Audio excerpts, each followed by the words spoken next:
I set myself up for success by exuding confidence.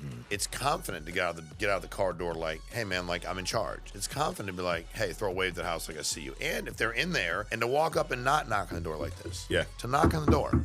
You know, and sometimes people are like, God, calm down. Yeah. Thought it was the police. I was like, no, I just want to make sure everybody can hear me, man. You knock confidently. You carry yourself with confidence. If you do that, you work a lot of the battle up yourself. You're already in a position where half the battle's won before it gets started, because now they're thinking, dude's confident, dude's in charge, he's here to protect me. I asked for help. He's already here. He's going to help me.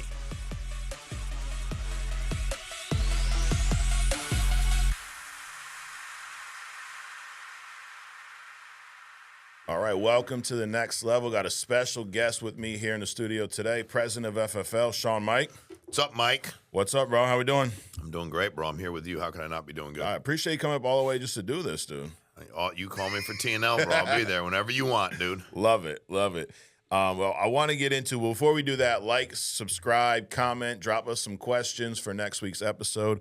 But I want to get into some sales stuff. We did an awesome True Talk. So, guys, if you haven't checked that out this week, check that out. Really about, you went through how sales shaped and changed your life, right? Would you agree that, at least of the professions we've all tried, sales is probably the most lucrative? Yeah, there's a lot of studies that say it is the most lucrative opportunity in America. That's what they say. It's the highest paid job in America. Sales in general. Sales in general. Now, I've never done any sales that hasn't been lead-based. You've tried some things, but we said this in a video a long time ago, that sales without leads is like running through traffic blindfolded.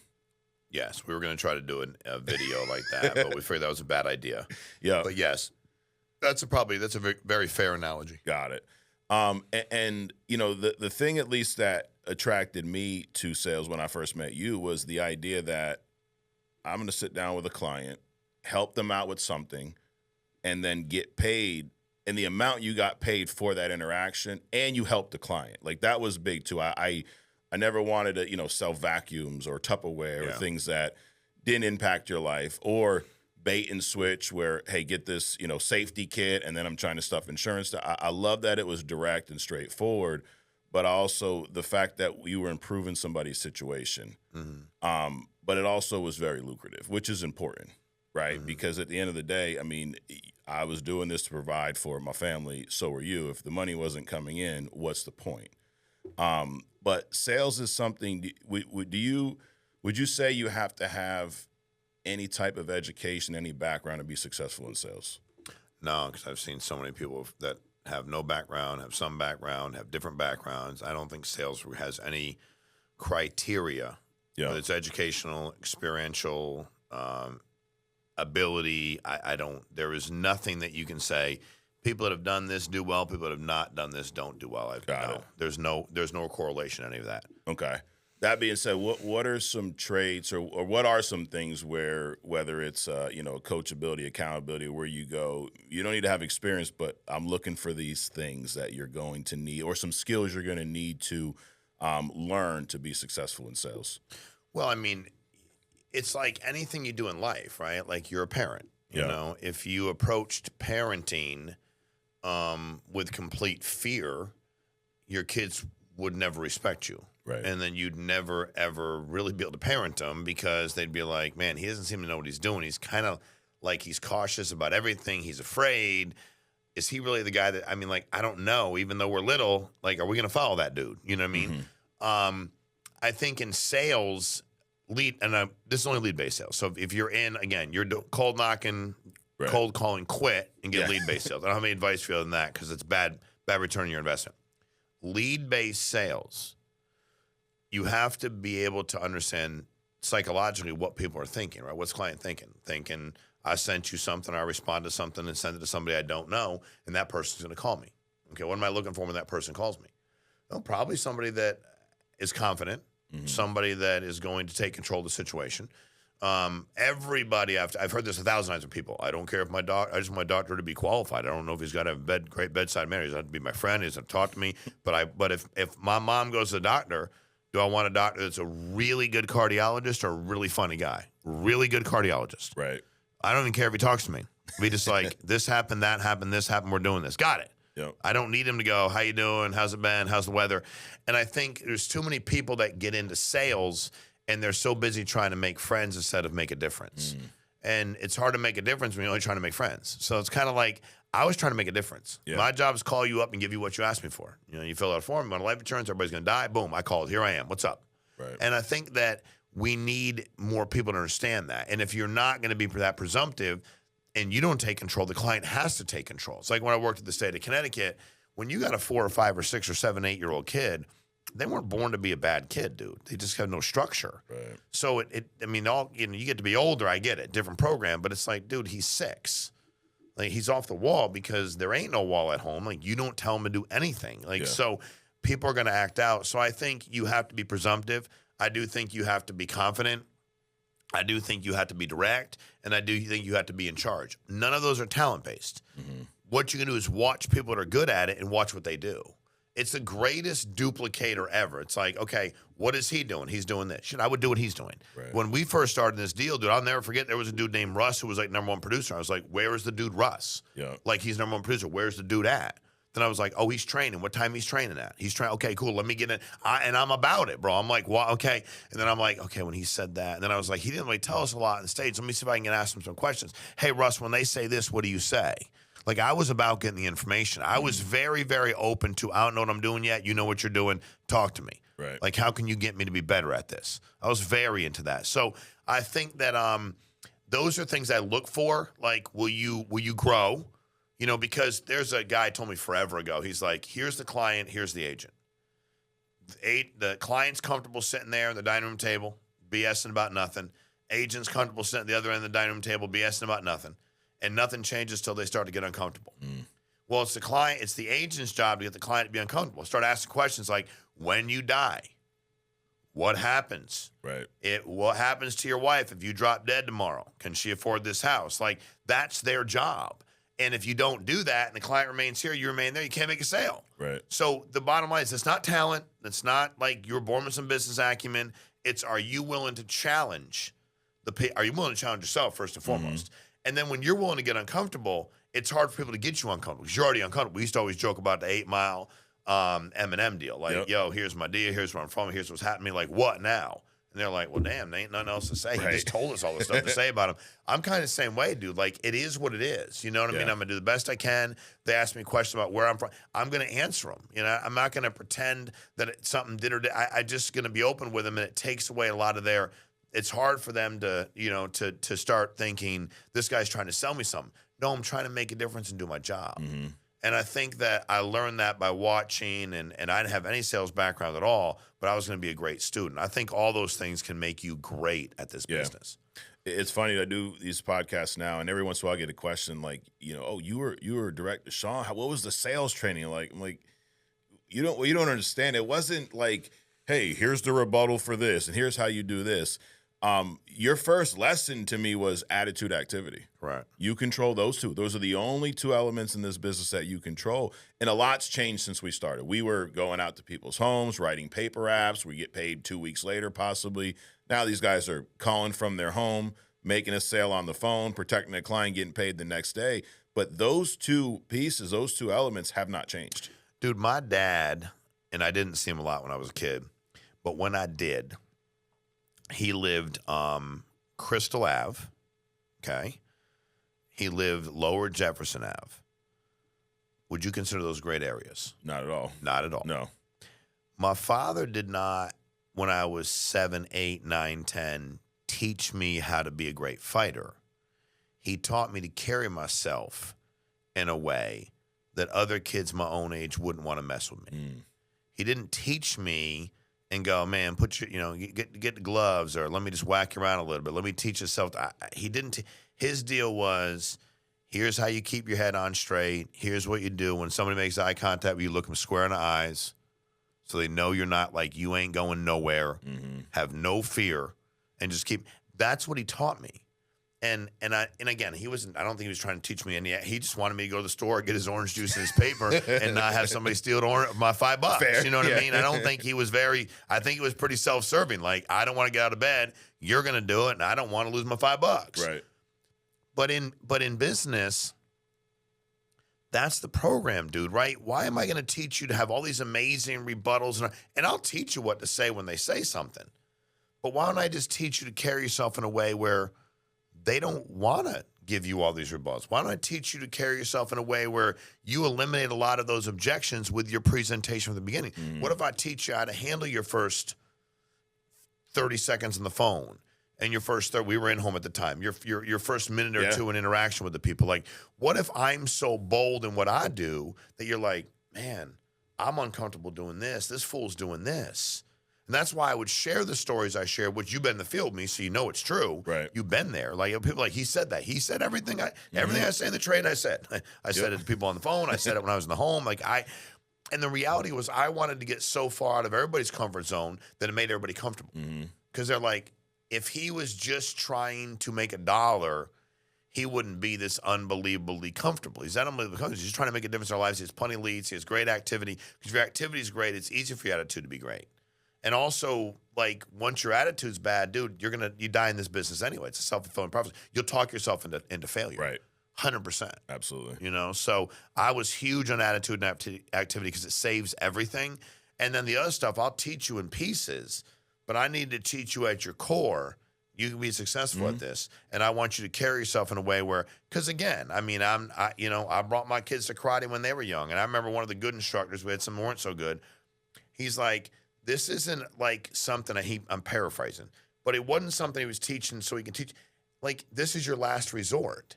In sales, your last resort is to be debating an objection. Yep. It's not your first. And a lot of people, that's their first. Right, they lead with it. No, because you're afraid. That's why. Like, people confidently, I don't have to lead with that. Right.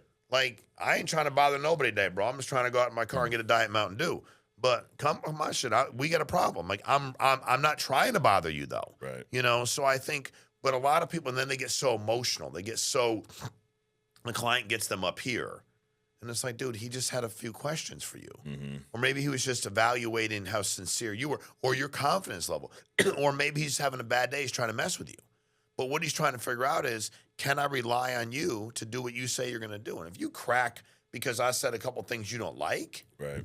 I don't want to. You want me to fill out a policy with you and hope that when I die, you get my family a check? Hell no. Right. I'm not doing that. There's 2 days that stand out to me, and I'm sure as I go through, you'll remember this. One was the first day I dialed. So I was at my house, Squire Street, New London, where one of the first places. I remember the old. The downstairs was decent, then you go upstairs, you're like, oh shit, they're in the middle of remodeling. Yeah, we're in the middle of remodeling for years. But you had you'd give me the batch of leads, Shawn. I went to the office, you hand me a stack of leads, and this is how true to this whole mindset stuff is not a facade. You believe this to your core. 100%. You told me it's a great batch of leads. Nobody can convince me otherwise. Yep. So you hand me a great batch of leads, dude. If you can't make sales on this, you should quit. I was like, oh shit, okay. So I go home. I was still working my job. I think maybe it was a Saturday morning. I'm on the phone dialing, and you said, make some dials and then call me and let me know how you did, right? So, dude, I probably dialed 20, 30 times, bro. I talked to like 5 people, got cussed out, yelled at, hung up on, and I'm like, this sucks. So I call you, and I'm expecting what you were just saying. Like, I'm going to tell you the client said, I want to think about, or I'm not interested. You're going to tell me the best rebuttal. And I'm sure you probably remember this. You said, I do. Go to your bathroom. I'm like, what am I take the stack of leads, hold them up. You got a mirror? I'm like, yeah, I got a mirror. Hold it up in front of the mirror and tell yourself you book everyone you speak to, that they all asked you for help. You said, go say that out loud and then get back on the phone. And I was like, we had just met each other. I'm like, what the hell's wrong with this guy? What the hell is he talking? But I did it. And it helped. Like, I'm not going to say, I magically started, but that was the first step. There's more after that, right? We talked about controlling those first few seconds, having the right posture, but I needed to believe that, number one, I could book appointments before I even had anything else to talk about, right? That was one. And I'm glad you're here because I tell that story a lot here, so y'all know I'm not full of shit. It really happened. That was a true story. And then the other one, I had been, selling 3-4 months. I was selling $20K a month. Back then, that's like 40 now, right? But I was doing well, and this business is a roller coaster. You used to say that all the time. Don't ride the roller coaster. The highs, the lows. Well, dude, I was riding the shit out of the highs because I had some good weeks, and I'm like, I close everyone. I say all this stuff. And I had a day where I had 10 appointments booked, and dude, every single one of them was there, and I closed none of them. And you remember I'd call you after every appointment. Yep. By like the third one, you're like, you closed something? Yeah. I'm like, yeah, the door to my car. And then you stopped answering. Yeah. And then we met at the office the next day. And I'm thinking, we're going to sit down, we're going to analyze all this. And you're like, dude, just get some more leads and get back out there. You know how to sell. Correct. And I'm like, but to kind of what you were just saying, I'm making it this big deal. Like, dude, I went 0 for 10. Well, yeah, dumbass. You also wrote like 200K this past year. Correct. You know what you're doing. You just had an off day because you're riding the road. But it was, you always were able to kind of take all this and just break it down and refocus. But it all started here. You know, I always say those that can't manage micromanage, and all the poor managers I had and any opportunity I was in or coaches I had, they didn't know what to do. So they would micromanage really simple, stupid shit because it made them feel good. Yeah. And they wanted to feel valuable. And I was like, I could definitely, and also, can you imagine what I'd be saying to you about how I don't believe in you if I started blaming the client? Right. Let's sit down and talk about what the client needs to do differently as opposed to, Mike, you're good. You can be good. You've done it. You got way too excited when you made some sales. That's not my fault. It's yours. Not the client's fault either. Right. You obviously didn't do the same things you're doing before. Clients didn't magically decide they're not going to die. And you had to figure your shit out. And guess what? You're going to figure it out. It's that whole adage that a businessman or businesswoman becomes a businessman or businesswoman when they get out, they look around, it's not going good, and they're like, wait a minute. I got to fix it. Like, wait a minute. Wait, ain't nobody coming to fix, like, me not answering the phone was, bro, you need to fix it. You knew I was calling. Of course I did. I knew you hadn't closed. You weren't gonna. You would, if you were closing, I know you would have just kept closing. Yep. Come into the office and been like, hey, I wrote 5. Like you would have done. You were calling because you continue to call me. Could tell me, okay, well, I'm not gonna keep talking to you about you not closing. I'm mad at you. You need to figure your shit out. And I think that's the thing that you realize that I was reading this a long time ago, and it was about development and it was a psychology course I was in. But it was that, like, the greatest gift you can give somebody is the ability to let them know they can figure it out on their own. You're there, like you're watching, but dude, you can get through this. Because I think so many people get into micromanaging and over teaching, and then you have another situation. Now what happens? Now every time you don't make a sale or something goes wrong, I'm going to identify the problem with the client, and I'm going to fix that for you. Well, what about you? Right. How the hell you fix you? Like, I'm fixing them. How about you? Okay, I didn't say everybody's going to buy. How about you? Did you have enough appointments? Why did you get so excited? Why did you and we probably didn't approach it the way you approached it before because you had made a bunch of sales and you're on top of the world and you're making money. So like, oh my God, and that was the thing about insurance for me that I loved was, and it sounds weird that you say I loved it, but it was that these are just unsecured loans because the policy had to make it though. So I'm like, dude, I'm going to keep working because if y'all are telling me 30% of it's going to fall off within a year, that means 70% of it's my money. And I know I got paid all that money, but that means that I could owe that money back when they cancel. Dude, I'm not going to let up because that's how people die in this business. Like, I'm not going to let up. It's not going to happen, you know? And I think that for me, it was always that. And I was the same way with you. I was with everybody. Right. That was the other thing. It didn't, and I was, because I believed in everybody. And can you imagine scaling a business if every time somebody goes 0 for 8, you sit down for an hour and a half strategy session with them? No. And talk about what? People are like, I'd love to get on the phone with you. About what? Right. Like, dude, at the end of the day, and that's what happens. Once we start doing that, we make it appear harder than it is to everybody. And to you, more importantly, when I'm trying to help, because you're like, oh, obviously it's hard because dude's running to save me. Now, he wouldn't be running to save me if it wasn't hard. He's obviously coming to save me because it's hard. He knows it's hard. It's like, no, I don't think it's hard. Right. I'm like, dude, you know what you're doing. Call the freaking people up. And I mean, I got to the point, you know, remember back in the day, where I would be like, dude, when you get done, get in your car, start it up. The pedal on the right is the gas. And I would be like, I'm not trying to be funny, guys. Yeah. That'll be harder than actually getting to the house and going, Tom, Shawn, this is you, right? I'm going to take my shoes off. Like, that seems easier than actually driving the car there and back. And I think for me it was, and I lived that way. Like, I never, ever, ever, ever complained to y'all. Right. I might be frustrated by what somebody did. But like, I never said we can't, the clients, never. And there were days that I had shitty days. It wasn't my job to dump that on you. So it's amazing how people want to run a business And I'm like, I know, but every time you don't do well, you find the 3 people around you, 2 of which you're managing, and you dump on them how bad it is. I'm not saying lie to them and tell them you sold 30 grand today if you didn't, but you don't need to whine and complain to them about how you can't do it. Right. Imagine how debilitating that would be. Was I sure I could do it? I was sure that if we had leads that I could do it. Yes. Yeah. Okay. The way we started the old company, the comp sucked. The fees were high. Dude, there were days I was not sure I was going to make it. Right. Thus, I quit, and we started another company. But at the end of the day, I was not sure I was going to make it. Right. I did not call you up and go, hey, Mike, Shawn, what's up, man? I don't know if I'm going to make it, dude. I just know I'm going to make it. Because I'm like, dude, what other opportunity we have? Now, once I found another opportunity, I'm like, we can go. Let's go do something else. You're like, I'm in. I'm like, and Mike was the very first FFL recruit. Nobody knew about it before Mike. Yeah. So literally very first. So at the end of the day, it was like, dude, I just kept looking at it, and I didn't ever want you to think less of your ability than you should. Last thing, you touched on this a little bit, those first few seconds, both on the phone, in the home. I think back to the training we would do. If there was a 20-minute training, dude, 10 minutes of it, you were talking about those first few, whatever 100%. It was, like the how you answer the phone, your mindset going into it. How you approach the house. Dude, I remember the whole get out of the car, wave at the house, smile. Like, why are those first few moments so important? And I feel like we focus on the wrong shit too much in general, right? We're focusing on, well, when I got to this point, she said this. Yeah, but you're missing all of this in the beginning. Like those days when I went over 10, dude, I probably was skipping the wave. I probably was skipping smiling at the house. I don't need to do that. Why are those first few moments so important in sales? Well, because if you want the process to be seamless and as easy as possible, that whole you can never get your first impression, that's all true, right? Like but Mike, I set myself up for success by exuding confidence. It's confident to get out of the car door like, hey, man, like I'm in charge. It's confident to be like, hey, throw a wave to the house like I see you. And if they're in there and they were thinking about not opening the door, like, shit, he saw me.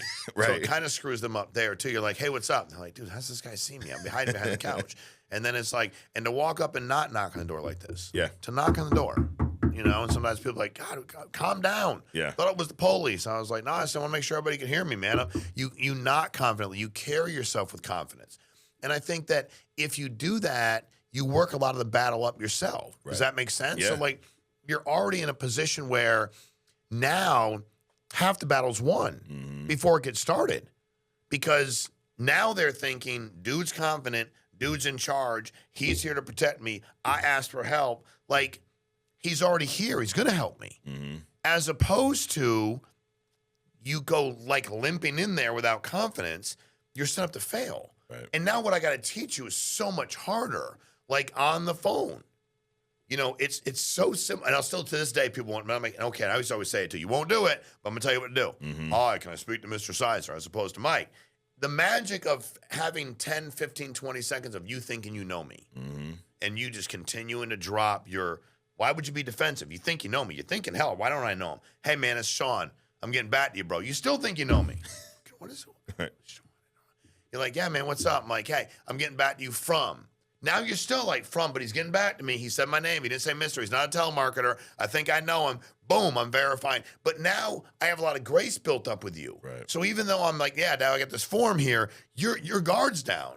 Now you almost got to fake it back up to the top, as opposed to, can I please speak to Mr. Sizer? Screw you, because you're having a bad day, you're pissed off, and I'm done. So listen, the rest, it's all important. The whole appointment's important. Sure. But you can never get that part back. Yeah. Dude, when I knocked on doors, they opened them, I had a lead. I'm like, hey, I'm here for our appointment. Whether I talk to them or not, you want me to take my shoes off? Dude, they're like, I get. Did you call? I'm like, I'll take them off. My mom always told me to make sure I asked, which is true, to be respectful. Because my mom was like, don't be disrespectful. It's somebody else's home. And before you know it, I got my shoes off. I'm walking the dining room table. He's calling his wife. He's like, did you talk to this guy on the phone? I'm like, y'all fill this out, right? Yeah. And they're like, yeah, like the confidence that you exude will give the clarity and the comfort to the client. Yeah. When I learned that you were not full of shit about that, I went to this house in Middletown. It was an apartment complex, row homes. Pull up the lead. I knock on the door.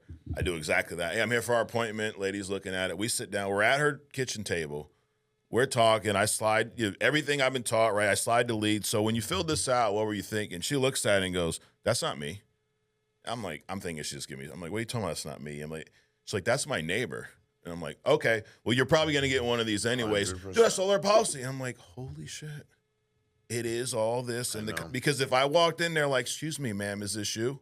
Never would have happened. She needed life insurance. Everybody does. No doubt. My dumbass went to the wrong door, but because I didn't overthink it, I did exactly what you said. I helped this lady, then went next door and helped the other lady. Of course. Dude, I don't know, man. I think when you start looking at, when you're there to protect and help people, I think some people are so apt to try to find a way they can't do it or be so commonsensical. Like when I would knock on people's doors, and dude, I would knock on the wrong door on purpose sometimes. Yeah. I'm like, he's not home. He's 4A. I'll knock on 4B. And I'm like, hey, we got this form you filled out. And I'm like, just wait, And I'm like, did you get yours in the mail? This is your neighbor's. I can't give you all his information. Even though it's got his date of birth. Right. Like, he's got no other information. I'm like, can't give you all the information. I'm like, no, I think did we get one of those? I'm like, you should. If they're going to come, hey, I'll make sure I'm here now so we won't have to call you. I got you. Let's have a seat. Like, and it just kept moving. Just like when I called and I was never trying to be funny. And I guess I'll leave you with this. Like when I would get to somebody's house and they were inside and wouldn't let me in, I could not understand how somebody would knock on the door and leave. And I'm like, dude, you're inside. I ain't going nowhere. Mm-hmm. When I would text and be like, I'm calling 911, I can hear people inside. Which, by the way, what if something really was happening? I don't know. We had an appointment. Right. I can hear you inside. You verified the appointment. I showed up. If your dog groomer showed up, if your nurse for your blood work showed up, if anybody else showed up and they heard you inside, like, would they think it's weird that you didn't let them in? Yeah, I would think they would think it. If your son showed up, didn't have a key, and he's like, Ma, and you're like, they can hear you, would they not think it's weird? Yep. We have an appointment. Right. I filled it out. You filled it out, rather. I called you. You verified. I'm here. And they open that door like, man, I just didn't hear you. I'm like, no, you heard me. You were hiding. And I'm like, okay. They're like, yeah, you don't. I'm like, no, I just was worried that something was happening here, dude. Or I remember I'd be like, hey, I have to stay in the car in the driveway until you, so whatever long it takes you, it takes you. And yes, it was fun. And yes, we're making light of it. But it was because, dude, I don't know who's going to die and who's not. Correct. I don't know. That's the thing about me. I don't know who's going to die. Yep. I ain't God. And I don't want one day to God to be like, hey, man, like, great. You give a couple knocks on the door and they didn't answer. And a week later, she died at 42 years old. And, her husband died 2 weeks later. Neither one had life insurance. So they both died in an accident together. Good work, Shawn. I'd be like, yeah, I guess you're right. I wanted to give it everything I had, man, always. Yeah. Always. That's a great point. I mean, if you do this long enough, you're going to run into a lead that you call. You better believe it. It's too late. Every one of us. Yep. Which sucks. It makes you feel horrible because, and then you start playing. I could have called yesterday, but it's the nature of what we do. But Shawn, I appreciate you coming and doing this. Dude. Let everybody know if they want more sales content like this, where can they find it? They go to my Instagram. They go to ShawnMeaike.com. They put all kinds of stuff out all the time. I just want to help more people in any sales industry. Yeah. No matter what you're in. I was in a guy the other day. He's like, I've been doing solar, he said, for 8 years, man. He's like, I've been watching your stuff forever. He's like, it helps me. I was like, cool. I never sold solar, but you're welcome. Right. If you sales get tired is of selling sales. solar, come So on. I told him, I said, dude, you're cold knocking, you're door knocking. He's like, I know, I got to make a move. I was like, sounds good to me. But if it helps, man, it makes me happy. Yeah. Well, it's great content. Do appreciate you coming up doing this. Guys, thanks for watching. Subscribe if you haven't already. Go to FFLconvention.com now. Get registered for next year's event. We appreciate y'all checking us out. We'll see you next week right here on The Next Level.